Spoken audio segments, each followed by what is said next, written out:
Obviously, it's a very big part. It has the fear factor, everyone knowing what the part is, and kind of most people know the story and kind of know a fair bit about it, so they have judgments in their mind which they're kind of carrying with them.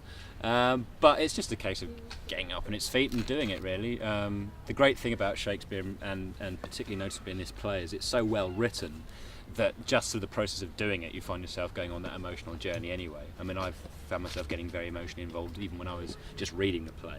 And then kind of working alongside Rob, who plays Iago, where I spend a lot of my scenes, you kind of find yourself going in that direction whether you want to or not, really. So, I mean, that's great, and it makes my life easier and hopefully more successful.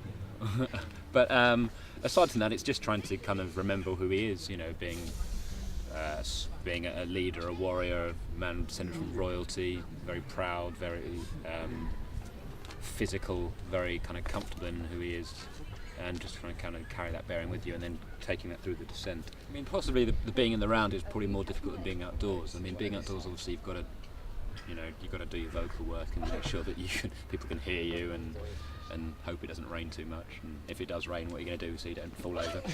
And then in terms of being in the round, it's just important to make sure that wherever everyone's sitting, they'll get their money's worth, because without an audience, we might as well all go home and stop doing this silly stuff.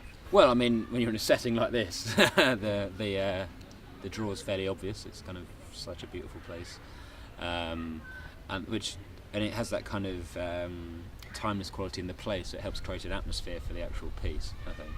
And also I think it's kind of, you know, Shakespeare is something which people always want to see. There's something which have a particular association within the British public, you know, for the summer, and with it being outdoors, A, makes it a more pleasant overall experience, but B, creates a sort of very special atmosphere which fits Shakespeare well and kind of goes back to the initial roots of all classical theatre, where they were in special venues, but they were essentially open-air venues, and that's something which I think people appreciate. And it brings its own kind of athleticism and energy the actors have to bring, which can also be more enjoyable for audiences to watch.